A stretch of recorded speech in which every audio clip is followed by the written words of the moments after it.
एक दिन शाही महल और किले में सजावट हो रही थी। अरब और फारस की खाड़ी से लोग आए हुए थे। अरब के लोगों में भी बीरबल की बुद्धिमानी की चर्चा थी। उन लोगों में से किसी ने कहा, यहाँ पर न अकबर है न बीरबल। मेजबान कौन है? मैं आ गया हूँ, आते आते बीरबल ने कहा। बीरबल को वे लोग ऐसे देख रहे थे जैसे किसी अजूबे को देख रहे हों। बहुत तो उनमें ऐसे थे जो बीरबल को ही देखने आए थे। बीरबल अब उन्हीं लोगों के बीच बैठा था। सभी लोग बादशाह का इंतजार कर रहे थे। बहुत देर हो गई फिर भी बादशाह नहीं आए। थोड़ी देर बाद एक आदमी आया और उसने खबर दी कि जहांपनाह की मां का देहांत हो गया है। कि देर बीती थी कि किसी ने आकर बताया, बादशाह सलामत के घर बच्चे ने जन्म लिया है। अब वहां एक समस्या खड़ी हुई। हंसे या रोए, सब सोच में डूब गए। अंत में बीरबल ने कहा, सोचने की बात कुछ नहीं। बादशाह आएंगे ही। अगर वे हंसते हुए आए तो सब हंसेंगे, यदि रोते हुए आए तो सब रोने लगेंगे। जैसा वे करेंगे वैसा ही हम भी करेंगे। समस्या का समाधान हो गया था। सब मिलकर बीरबल की प्रशंसा कर रहे थे। एक बार अकबर बादशाह ने बीरबल से पूछा, क्या तुम हमें 3 तरह की खूबियां एक ही आदमी में दिखा सकते हो? बीरबल ने उत्तर दिया, जी हुजूर, पहली तोते की, दूसरी शेर की और तीसरी गधे की। परंतु आज नहीं, बादशाह ने कहा। ठीक है, कॉन्सेप्ट कल तक का समय दिया जाता है। लेकिन कल के बाद नहीं। अगले दिन दरबार में एक व्यक्ति को पालकी में डालकर लाया गया। बीरबल ने उसे पालकी से बाहर निकाला। बाहर निकालकर उस आदमी को एक पैग शराब का दिया गया। एक पैग शराब पीकर वह आदमी डरकर बादशाह से विनती करने लगा, हुजूर, मुझे माफ कर दीजिए। मैं एक बहुत गरीब आदमी हूँ। बीरबल ने बादशाह को बताया कि यह तोते की बोली है। कुछ देर बाद उस आदमी को एक पैग और दिया गया। नशे की स्थिति में वह बादशाह से बोला, अरे जाओ, तुम यहाँ के बादशाह हो तो क्या बड़ी बात है। हम भी अपने घर के बादशाह हैं।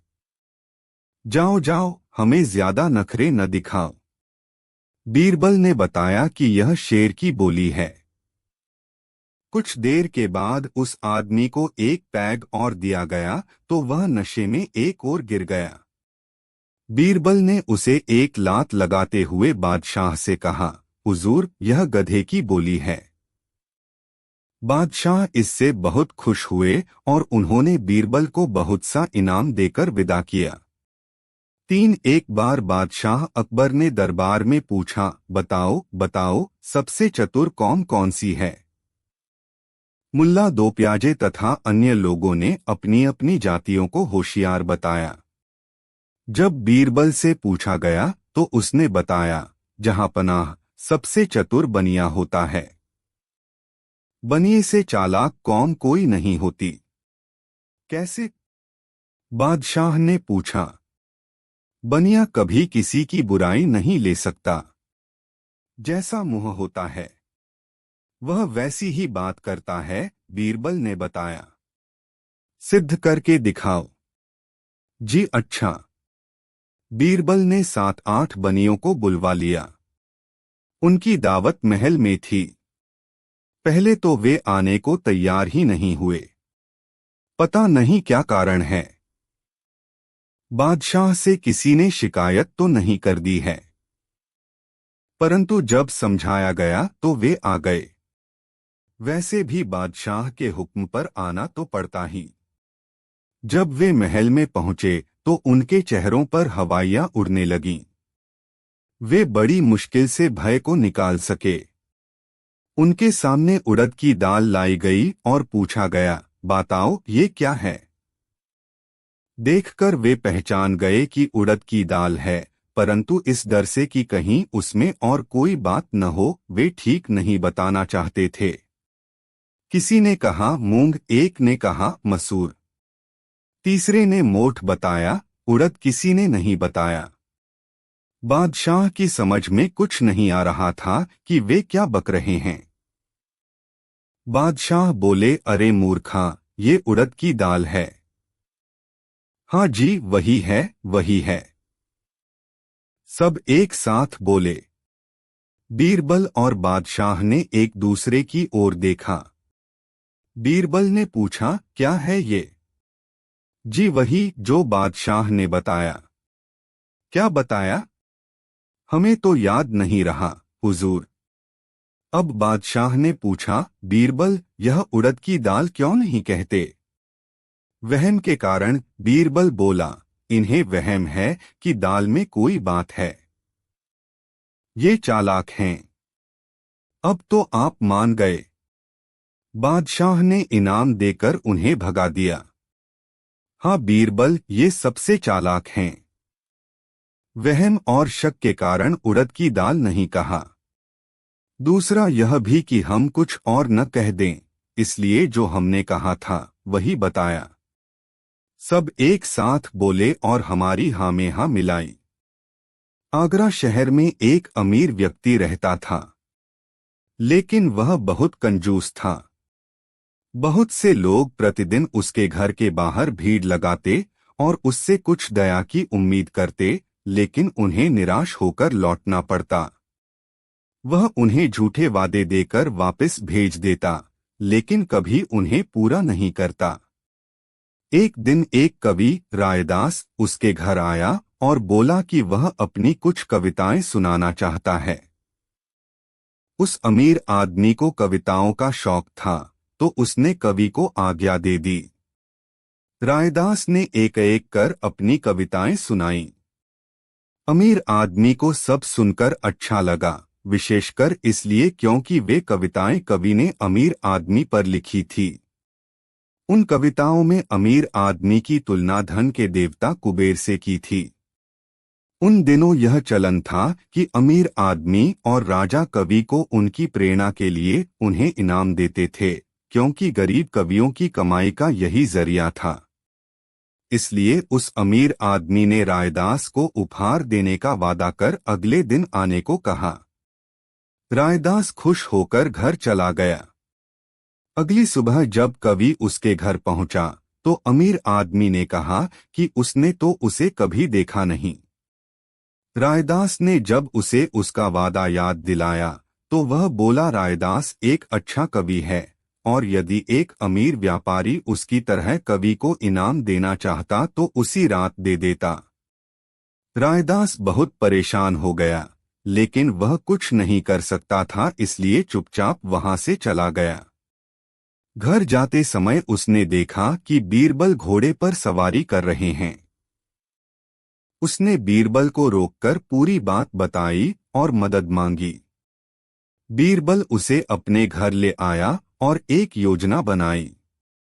बीरबल ने रायदास को अपने एक दोस्त के घर जाने को कहा और बोले, अपने मित्र को आने वाली पूर्णिमा को दावत देने को कहो, जिसमें उस अमीर आदमी को भी निमंत्रण दे। बीरबल ने रायदास को शांत होकर घर जाने को कहा। रायदास का एक मित्र था मायादास। वह उसके पास गया और उसे पूरी योजना बताई। अगले दिन मायादास उस अमीर आदमी के घर पहुंचा और उसे दावत का निमंत्रण दिया। दावत आने वाली पूर्णिमा को रखी गई। मायादास बोला, वह मेहमानों को सोने के बर्तनों में खाना परोसेगा, जिसे मेहमान भोजन के बाद अपने साथ ले जा सकते हैं। अमीर आदमी को यह सुनकर बड़ा अच्छा लगा। पूर्णिमा के दिन सूर्यास्त के बाद वह अमीर आदमी मायादास के घर पहुंचा और यह देखकर हैरान रह गया कि वहां पर रायदास के अलावा कोई मेहमान नहीं था। उन्होंने उसका स्वागत किया और बातचीत शुरू की। अमीर आदमी खाली पेट आया था और उसकी भूख धीरे धीरे बढ़ती जा रही थी। रायदास और मायादास ने उसके आने से पहले ही भोजन किया था। आखिर आधी रात को अमीर आदमी की भूख बर्दाश्त से बाहर हो गई तो उसने मायादास को खाना परोसने के लिए कहा। मायादास अचंभित होकर बोला, वह किस भोजन की बात कर रहा है? अमीर आदमी ने उसे याद दिलाया कि उसने उसे भोजन के लिए निमंत्रण दिया था। अब रायदास ने उससे निमंत्रण का प्रमाण मांगा। अब उस व्यक्ति के पास कोई उत्तर नहीं था। तब मायादास बोला, उसने उसे केवल खुश करने के लिए निमंत्रण दिया था। वह कहने लगा कि जो दूसरे लोगों के लिए कुछ अच्छा नहीं कर सकते, उन्हें दूसरों को दुख भी नहीं देना चाहिए। उसने अमीर आदमी को कहा, इसमें बुरा मानने की जरूरत नहीं है। उसी समय बीरबल कमरे में आए और अमीर आदमी को रायदास के प्रति अपने व्यवहार की याद दिलाई। अमीर आदमी ने अपनी गलती मानकर क्षमा मांगी। वह बोला, रायदास एक अच्छा कवि है और उसने कोई इनाम नहीं मांगा था। उसने स्वयं उसे उपहार देने का वादा किया था और फिर उससे चालाकी की। उस गलती को सुधारने के लिए उसने रायदास को अपने गले में पहना हुआ हार निकाल कर दिया। फिर सबने इकट्ठे बैठकर भोजन किया। रायदास ने बीरबल की प्रशंसा की और उसको धन्यवाद दिया। बादशाह अकबर ने भी रायदास को दरबार में बुलाया और इनाम दिया। शिक्षा, यदि आप किसी को अपनी स्थिति से अवगत कराना चाहते हैं तो उसे अपने स्थान पर रखें। बीरबल ने अमीर आदमी को कवि के स्थान पर रखा और भूख का एहसास दिलाकर उसके कंजूस होने की गलती याद दिलाई। यदि आप सिद्धांत वाले व्यक्ति हैं तो न्याय आपकी प्राथमिकताओं में होना चाहिए। 2 अकबर ने एक दिन प्रश्न किया, दुनिया में अंधे अधिक हैं या आंखों वाले? अंधे, बीरबल ने उत्तर दिया। क्या बात करते हो? दुनिया में अंधे ज्यादा होते तो कोई भी काम नहीं चलता। चलता रहता है, काम भी चलता रहता है, फिर भी अंधों की संख्या ज्यादा है। सिद्ध करो। बीरबल ने चुनौती स्वीकार कर ली। एक दिन वह सार्वजनिक स्थान पर पुस्तक पढ़ने बैठ गए। उन्होंने अपने पास एक कागज और कलम रख लिया। उनके पास जो भी आता यही पूछता, आप यह क्या कर रहे हो? बीरबल उसी का नाम सूची में लिख लेते। बादशाह भी आए। उन्होंने भी पूछा। बीरबल ने उनका नाम भी अंधों की सूची में लिख दिया। अगले दिन बीरबल ने नामों की वह सूची बादशाह को दी जिसमें सभी अंधों के नाम लिखे गए थे। अंधों की सूची में अपना नाम देखकर बादशाह ने पूछा, तुमने मेरा नाम भी लिखा है? ऐसा क्यों किया? क्या मैं अंधा हूं? इस पर बीरबल ने उत्तर दिया, यह सूची कल ही बनाई थी जब मैं पुस्तक पढ़ रहा था। फिर कल सभी मिले, आप भी मिले। आपने भी अन्य लोगों की तरह पूछा कि क्या कर रहे हो? जबकि दिखाई दे रहा था कि मैं पुस्तक पढ़ रहा था, बीरबल ने बताया। बादशाह मुस्कुरा दिए। उन्होंने स्वीकार किया, बीरबल, तुमने सिद्ध कर दिया कि अंधे अधिक हैं। जी हाँ, जिनके आंखें नहीं हैं वे तो अंधे होते ही हैं। लेकिन आंखों वालों में भी अधिकांश ऐसे होते हैं जैसे इस सूची में हैं।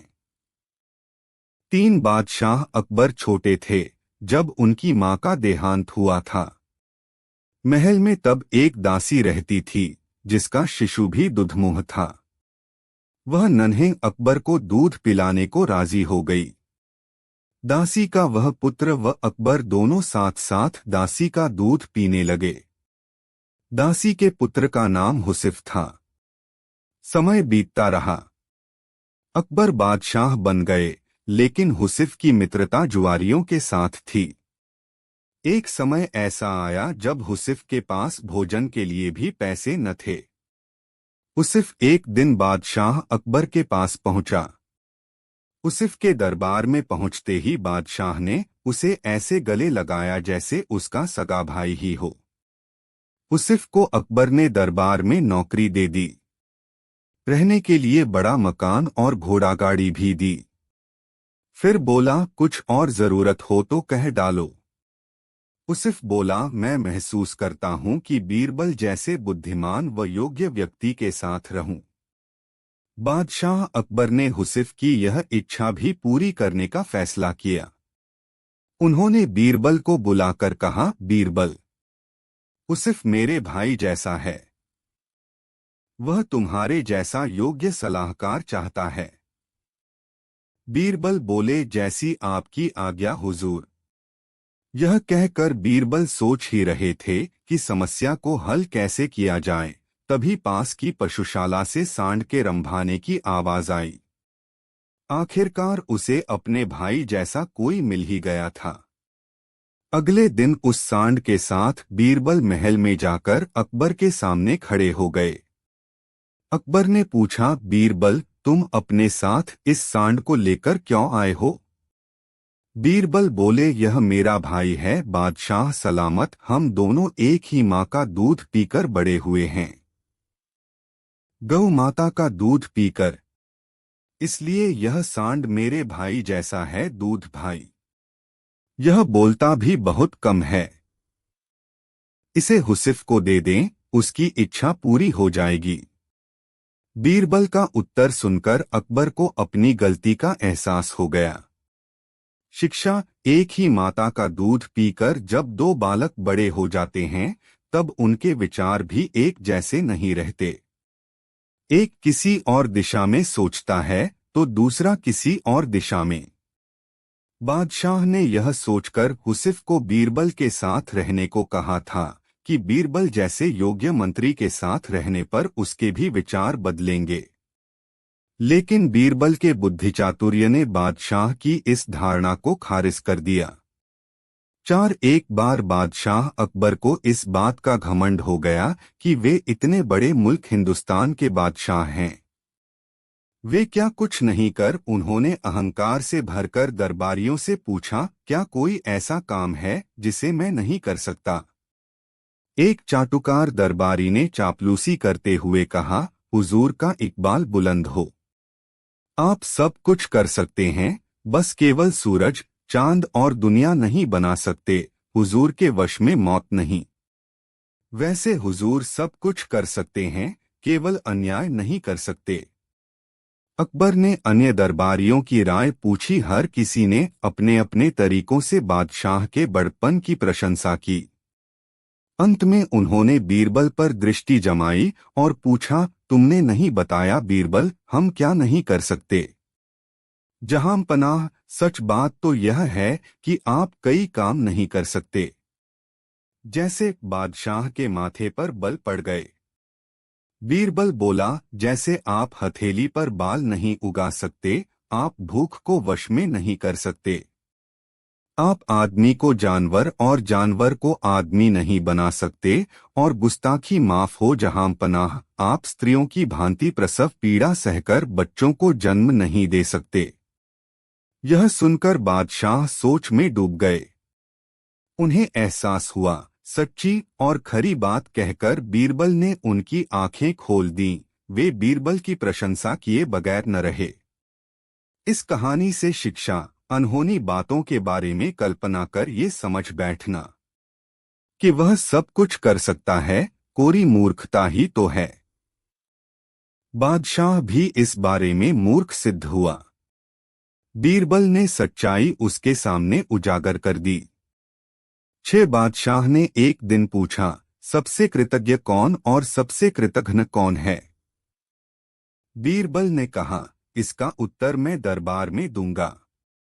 कई दिनों के बाद बीरबल दरबार में दो प्राणियों को लाया। उनमें एक कुत्ता था और दूसरा जमाई। बादशाह ने पूछा, ये कौन हैं? और यह कुत्ता क्यों लाए हो? बीरबल ने उत्तर दिया, जहांपना, एक कृतज्ञ है और दूसरा कृतघ्न है। मतलब समझाओ। ये कुत्ता वफादार है, स्वामिभक्त और कृतज्ञ है। इसे गलती पर मारा पीटा जा सकता है, तब भी कुछ देर बाद दुम हिलाएगा। आपके हाथ चाटेगा। यह बड़ा कृतज्ञ होता है। दूसरा, यह जमाई है। इसे बेटी दे दो, सब कुछ दे दो, परंतु इसे सब्र या संतोष नहीं होता, तब भी अकड़ा रहेगा। यह कृतघ्न होता है।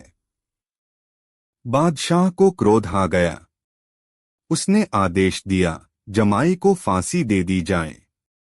बीरबल बोले, जहांपना, यह गलत है। इसे फांसी देना उचित न होगा। क्यों? क्योंकि मैंने अपने ही जमाई के लिए नहीं कहा। यह बात हर जवाई पर लागू होती है। किस किस को फांसी देंगे? आप सभी किसी न किसी के जमाई हैं। मैं भी हूं और आप भी। बादशाह चौंक पड़े। वह सोच भी नहीं पाए थे कि जमाई तो वह भी हैं। जमाई तो बीरबल भी है। बादशाह अकबर और सभी दरबारी जोर जोर से हंसने लगे। बादशाह ने बीरबल के जमाई को माफ कर दिया और हमेशा की तरह बीरबल की बुद्धिमानी से प्रभावित हो गए। साथ बादशाह अकबर बीरबल से अक्सर हंसी दिल्लगी करते ही रहते थे। हंसी हंसी में ऐसी भी बातें कह जाते थे जो निरुत्तर करने और नीचा दिखाने के लिए कही जाती हैं।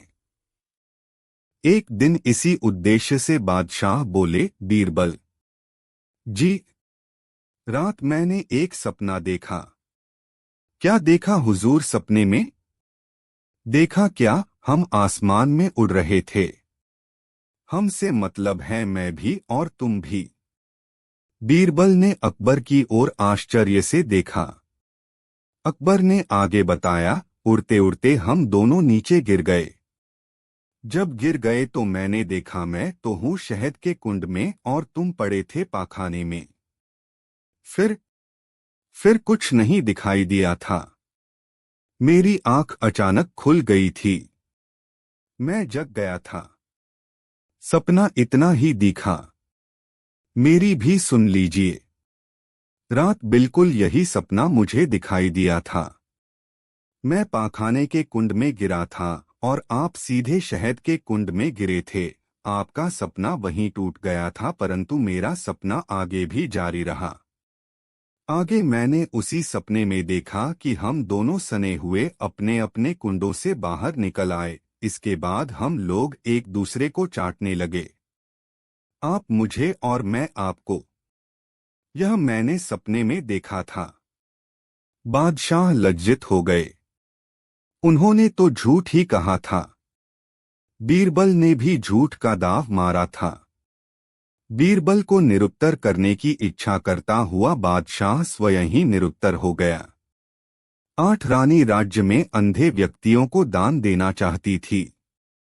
पूरे राज्य में खोज की गई तो बहुत ही कम अंधे व्यक्ति थे। बीरबल बोला, जहांपनाह, बहुत से व्यक्ति ऐसे भी हैं जो आंखें होते हुए भी नहीं देख सकते। अकबर, ये तुम कैसी बातें कर रहे हो? जिनकी आंखें हैं वे देख नहीं सकते। आपको जल्द ही पता चल जाएगा। कुछ दिन बाद बीरबल शहर के बीच चारपाई बुन रहे थे। उनका एक नौकर साथ में बैठा कुछ लिख रहा था।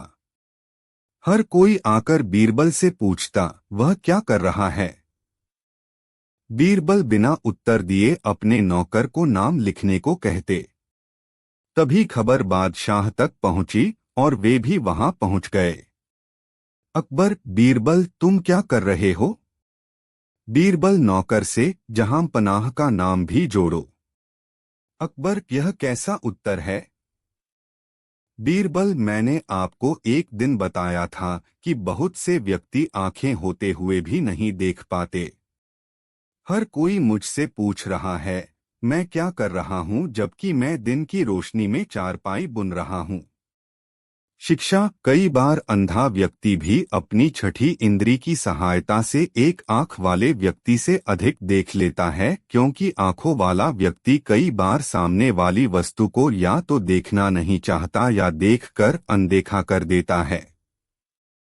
9 एक बार बीरबल की गैरहाजिरी में बादशाह अकबर ने अपने सभासदों से 5 सवाल पूछे। फूल किसका अच्छा, दूध किसका अच्छा, मिठास किसकी अच्छी, पत्ता किसका अच्छा, राजा कौन अच्छा। बादशाह के इन सवालों को सुनकर दरबारियों ने अपनी अपनी बुद्धि के अनुसार उत्तर दिए। किसी ने गुलाब तो किसी ने कमल का फूल अच्छा बताया। इसी तरह दूध के लिए भी हुआ। किसी ने गाय का तो किसी ने भैंस का दूध अच्छा बताया। किसी ने केले तो किसी ने नीम आदि के पत्ते को गुणकारी बताया। राजा कौन अच्छा है, इसका सभी ने एक स्वर में उत्तर दिया, बादशाह अकबर अच्छा है। बादशाह को उन लोगों की स्वामी भक्ति पर प्रसन्नता तो हुई, किंतु अपने सवालों का यथोचित उत्तर न पाने से संतोष नहीं हुआ। तभी बीरबल के आने पर वही सवाल बीरबल से पूछे गए। बीरबल ने इस प्रकार उत्तर दिए, कपास का फूल अच्छा होता है जिससे कपड़ा बनता है। दूध अपनी माता का सबसे अच्छा होता है, इसी से शरीर बढ़ता है और पालन पोषण होता है। मिठास वाणी की अच्छी होती है। पत्ता पान का अच्छा होता है, जिसको देने से दुश्मन भी मित्र की तरह अच्छा व्यवहार करता है। राजाओं में इंद्र सर्वश्रेष्ठ हैं, क्योंकि उनकी आज्ञा से ही बादल पानी बरसाते हैं, जिससे संसार में खेती बाड़ी होती है। बीरबल का उत्तर सुनकर अकबर तथा अन्य दरबारी प्रसन्न हुए। शिक्षा किसी चीज की उपयोग की क्षमता ही उसकी कुंजी है। अपनी सूझ को बढ़ाकर उसका उचित उपयोग आपको हर जगह सराहनीय बनाता है और मुश्किल परिस्थितियों को हल करने में सहायक भी होता है। 10 एक बार बादशाह अकबर ने बीरबल को आदेश दिया कि शहर से 4 छटे हुए मूर्ख ढूंढकर लाओ। बीरबल चले गए। रात होने पर उन्होंने सड़क पर देखा कि एक आदमी लैंप पोस्ट की रोशनी में बैठा कुछ खोज रहा है। उन्होंने करीब जाकर पूछा, क्या ढूंढ रहे हो? मेरा 1 रुपया खो गया, दीवान जी, आदमी ने बताया। कहाँ खोया था? वहां, उस पेड़ के नीचे। तो वहीं क्यों नहीं ढूंढते? अरे दीवान जी, वहां अंधेरा है। ओह, बीरबल समझ गए कि यही मूर्ख नंबर 1 है। वे उसे रुपया देने का लालच देकर अपने साथ ले आए। कुछ दूर ही गए थे कि एक घुड़सवार मिला। वह घोड़े पर बैठा चला आ रहा था। उसके सिर पर लकड़ियों का गट्ठर था। बीरबल ने करीब आने पर उससे पूछा, अरे, ये गट्ठर सिर पर क्यों रखा हुआ है? घोड़े पर क्यों नहीं रखते? घोड़ा बेहद कमजोर है, दीवान जी, इसलिए मैंने गट्ठर अपने सिर पर रख लिया है। बड़ी मासूमियत से वह बोला, अब आप ही बताएं, मैं भी घोड़े पर बैठा हूं। मेरा ही वजन यह नहीं संभाल पा रहा है, तो फिर का वजन भी उसी पर रख दूंगा तो इसकी क्या हालत होगी? यह बेचारा तो मर ही जाएगा। बीरबल उस महाअक्लमंद की शक्ल देखते रह गए।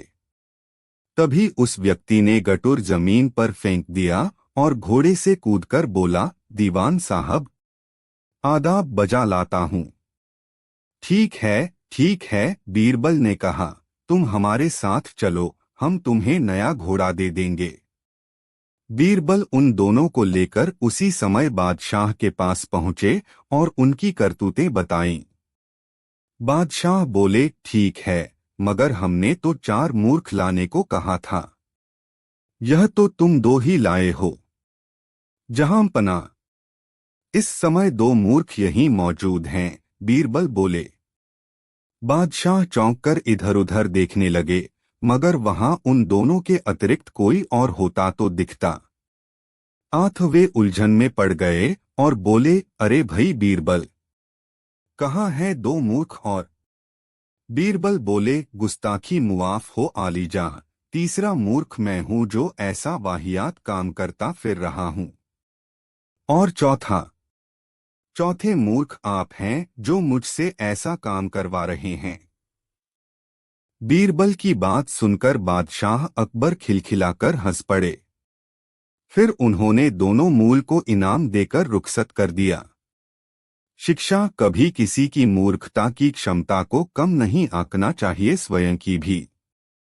बीरबल ने भी स्वयं को मूर्ख बताकर बुद्धिमता दिखाई। एक दिन बादशाह अकबर ने सोचा, हम रोज रोज न्याय करते हैं, इसके लिए हमें सही गलत का पता लगाना पड़ता है। लेकिन सही और गलत के बीच आखिर अंतर कितना होता है? दूसरे दिन बादशाह अकबर ने यह सवाल दरबारियों से पूछा। दरबारी इस प्रश्न का क्या मतलब देते? वे एक दूसरे की शक्ल देखने लगे। बादशाह समझ गए कि किसी के पास इस सवाल का जवाब नहीं है। इसलिए उन्होंने बीरबल से पूछा, तुम ही बताओ, सही और गलत में कितना अंतर है? बीरबल चौंके। वह तो समझते थे कि इस सवाल का कोई जवाब नहीं हो सकता। इसलिए बीरबल का जवाब सुनकर बड़ा आश्चर्य हुआ। उन्होंने कहा, बीरबल, समझाकर बताओ। जहांपना, आंख और कान के बीच 4 अंगुल का अंतर है। यही सही गलत के बीच की दूरी है। आप जिसे अपनी आंखों से देखते हैं वह सही है, जिसे अपने कानों से सुनते हैं वह गलत भी हो सकता है। इसलिए सही और गलत के बीच 4 अंगुल का अंतर माना जाएगा। यह सुनकर बादशाह अकबर बोले, वाह बीरबल वाह, तुम्हारी बुद्धि और चतुराई का जवाब नहीं। एक दिन अकबर के दरबार में एक अरब व्यापारी अपने घोड़े के साथ पहुंचा। उसके पास हर उम्र और हर किस्म के घोड़े थे। अकबर ने उनमें से कुछ घोड़े चुने और उनका दाम देकर व्यापारी को अरब से कुछ उम्दा घोड़े लाने को कहा। व्यापारी राजी हो गया और बादशाह से 2 लाख रुपए पेशगी के तौर पर मांगे। अकबर ने तुरंत खजांची को रकम देने का हुक्म दिया तथा व्यापारी जल्दी ही वापस आने का वायदा कर पैसे लेकर चला गया। कुछ समय बाद अकबर ने बीरबल को मूर्खों की एक सूची तैयार करने को कहा। बीरबल ने उत्तर दिया, बादशाह सलामत, वह तो मैंने पहले ही तैयार कर ली है। अकबर सूची में सबसे ऊपर अपना नाम देखकर क्रोधित हुए और बीरबल पर चिल्लाकर बोले, तुम्हारी हिम्मत कैसे हुई इस सूची में बादशाह का नाम सबसे ऊपर रखने की? बीरबल ने उत्तर दिया, बादशाह, आपने पिछले सप्ताह व्यापारी को 2 लाख रुपए बिना सोचे समझे दे दिए। क्या पता वह व्यापारी घोड़े लेकर आएगा या नहीं, इसलिए मैंने इस सूची में आपका नाम सबसे ऊपर लिखा। अकबर ने कहा, और अगर व्यापारी घोड़े लेकर आ जाता है तो तब मैं आपके नाम की जगह उसका नाम डाल दूंगा। अकबर को महसूस हुआ कि उन्होंने व्यापारी को पेशगी रकम देकर गलती की है और वे चुप रहे। बीरबल हमेशा एक बात कहते थे कि जो होता है अच्छे के लिए ही होता है। बादशाह अकबर उसकी इस बात को हमेशा गलत ठहराते थे। एक दिन तलवार को संभालते समय बादशाह की छोटी उंगली कट गई। बीरबल ने तुरंत बादशाह से कहा, चिंता न करें, जो भी होता है उसके पीछे कोई कारण होता है और वह कारण अच्छे के लिए होता है। बादशाह अकबर बीरबल की इस बात पर बहुत क्रोधित हुए और उसे जेल में डाल दिया। बादशाह ने उंगली पर पट्टी बांधी और कुछ दिन बाद मन बदलने के लिए जंगल में शिकार के लिए चल दिए। कुछ देर बाद वे शिकार दल से अलग हो गए और अचानक से कुछ आदिवासियों ने उन्हें घेर लिया, मानव बलि देने के लिए। बादशाह को बलि के बकरे की तरह बांधकर मंदिर तक लाया गया। मंदिर के पुजारी ने जब बलि देने के लिए बादशाह का परीक्षण किया हो कहा कि यह बलि देने लायक नहीं है क्योंकि इसकी उंगली गायब है। यह जानकर बादशाह को छोड़ दिया गया। महल वापस लौटने पर बादशाह ने भगवान को अपनी उंगली कटने का धन्यवाद किया, जिसके कारण उनका जीवन बच गया। वे फौरन बीरबल से मिलने जेल पहुंचे। बीरबल, तुम्हें जेल में डालने के लिए माफी चाहता हूं। अब मैं समझ गया हूं कि मेरी उंगली का काटना मेरे लिए किस प्रकार अच्छा था। लेकिन मुझे बताओ, ईश्वर ने मुझे तुम्हें जेल में क्यों डालने दिया? यह तुम्हारे लिए कैसे अच्छा था? बीरबल ने उत्तर दिया, जहांपनाह, अगर मैं जेल में नहीं होता तो आप मुझे अपने साथ शिकार पर ले जाते और आदिवासियों द्वारा आपको छोड़ने पर वे मुझे के लिए ले जाते।